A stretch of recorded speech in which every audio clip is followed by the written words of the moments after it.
Hey guys, welcome back. In this video we are looking at Take It Easy by the Eagles. This is one of my go-tos for students who are just getting into learning their first chords in open position, learning about rhythm and learning some of these more common strum patterns that we'll run into, and really just trying to get the right and left hands working together, keeping that strum pattern consistent and getting the chord transitions to happen in time. So this is a great one to work with if you're at that stage, or if you just want to learn the song and have fun with it. Also great for that too. It's a great song. So I figure what we'll do is we'll go over the strum patterns. There's two, one mainly throughout the entire song, but the intro is slightly different. They're very relatable though. The two strum patterns, that is. And then I'll go through the chord progressions for each section, and we'll play through it slowly, and then that'll be it. So let's jump right in. Okay, so for the intro, we're going to be using a G, C with a G on top, and D7 sus4. So I'm keeping my pinky here on string 1, fret 3 the entire time. I've got these fingers up here for my G chord, and then I'm going to drop those down one string toward the floor, put my first finger on, that's C, with that G on top still, and then for D7 sus4, take my ring finger off, move my middle finger to string 3 fret 2, that's D7 sus4. So that strum pattern for the intro is down, up, down, up, right?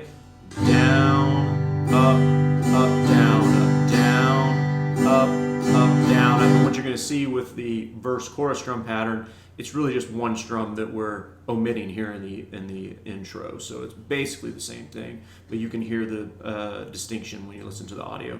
Down, up, down, down, up, down, up.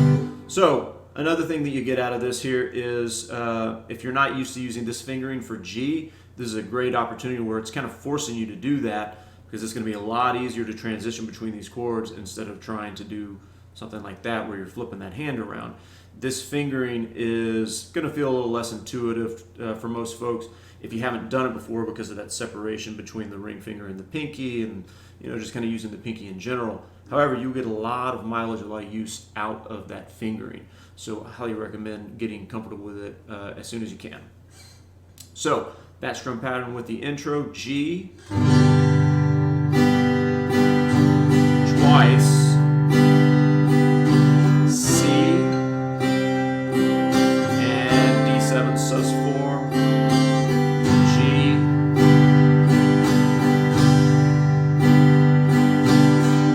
C, D7, and then in the little playthrough at the beginning, I just ended on the G. That's where the electric guitar would come in with the bend, and then it's going to jump into the verse. So now for that strum pattern for the verse and the chorus, like I said, it's really just one strum is the difference. So the pattern for the verse and chorus is going to be down, down, up, down, down, down, up, down, up. That is 1, 2, and 4, and 1, 2, and 4, and. So there's one little oddity that we're going to run into where that pattern gets broken up in the third measure of the verse. So it's going to go G for a full measure, G for a full measure again, and then the measure that follows there is going to be G for 2 beats, D for 2 beats. So they split the measure. So that pattern just becomes down, down, up on G, down, down, up on D. Then we're back to C for a full measure, and then G, D, C, G. So you can go back and watch that just going through the sequence there, but we're going to play through it right now. So with that new strum pattern, with the verse progression, starting on G, ready, and G, G again, G and D split, C, G, D,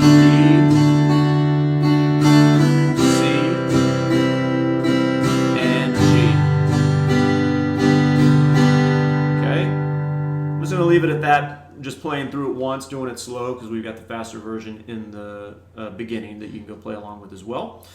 And then that brings us to the chorus. The chorus is a little lengthier.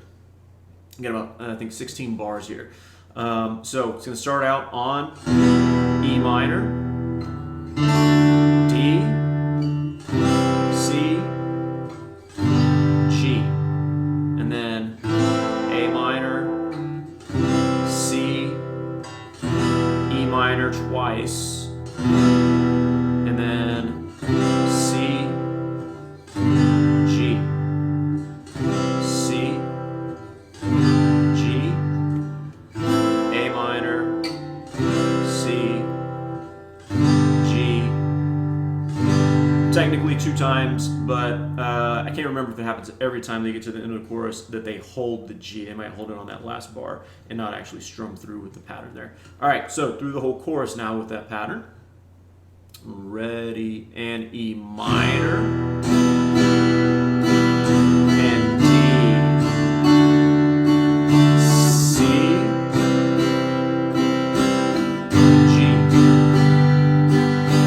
A minor, C, E minor, 2 times, C,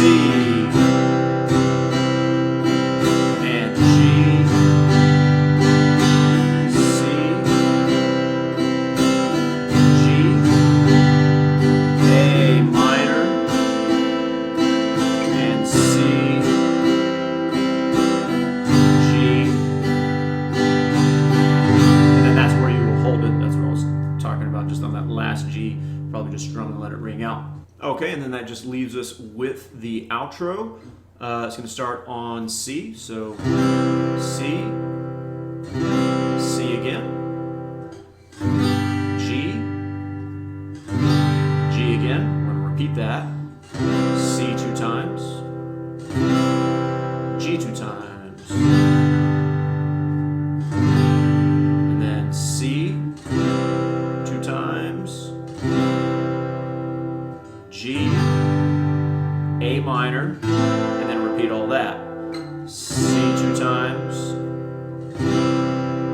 G, A minor,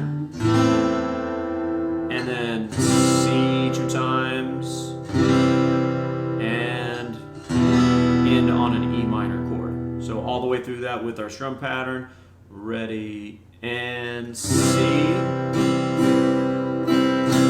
twice, and G. Repeat all that. C again, and G. G again.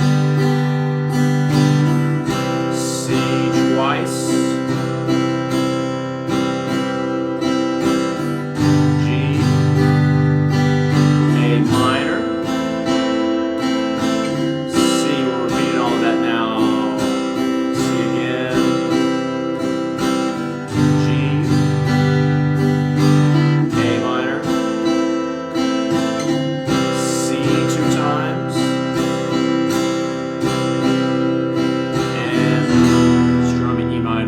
Just ends on that chord there. Great way to end the song. So, like I said, if this is all really new material for you, what I always recommend for my students is just make sure you're not stopping yourself in your tracks as you're playing. You know, if your chord isn't like perfectly clear, you're getting a little bit of buzzing, or a string isn't ringing out, because you have to allow yourself the experience of keeping the right arm moving and getting the left hand in position for these chords. So really all that's about is, one, making sure we know our chords and we know our pattern, strum pattern, and then anticipating going to those chords. So having the music memorized essentially. So you can do that in small pieces. The verse, I think, is pretty easy to memorize. The intro is very easy to memorize. The chorus is a little bit longer. But in any case, don't stop yourself at every little thing that feels off. Do it slow enough that you can manage it, work that speed up, and you can do these things hands separate, just watching how your left hand is getting from one chord to another, trying to make that feel as small as possible. And then making sure that the strumming feels natural, that your arm is just kind of flowing, keeping the beat, feeling the beat, keeping that pulse, and staying consistent with the strum directions. So there's a lot to manage, of course, but once it starts to lock in, then you still have to think about it, but it all feels like one system instead of all these individual things that we're trying to keep up with. So narrow your scope initially. Like I said, you can do your left hand alone, you can do your right hand alone, you can just work with a couple chords, keep things slow. That's something that a lot of beginners make a big mistake with, is especially if they know the song, they're just trying to play it as the way that they're hearing it, and you have to allow this muscle memory and kind of the flow and thought process of playing the song, get into. You have to be able to feel that, so it's not going to happen. So a lot of times what will happen there is you strum really fast on one chord and then take all the time in the world to get to the next chord, and you don't want that gap in between from one chord to another. So lots of little tricks that you can utilize to get this stuff happening, but remember, practice slow, and then once you feel like you're starting to get it, push that pace a little bit, really force the right arm to keep moving. Even if that pattern gets a little bit choppy and it's not 100% accurate, just you have to get past that obstacle of wanting to kind of arrest the movement of the right hand while the left hand transitions. They have to be moving independently. I see a lot of people just kind of end up with their right hand up here, stopping strumming either on like the tie, where we're like missing a down strum, or for chord switching. So these are all things that you want to notice whether you're doing or not, and then start to get rid of them one by one, and it will start coming together, and it'll be easier to kind of put all that material into one lane. So, but that is it. So have fun with that, guys.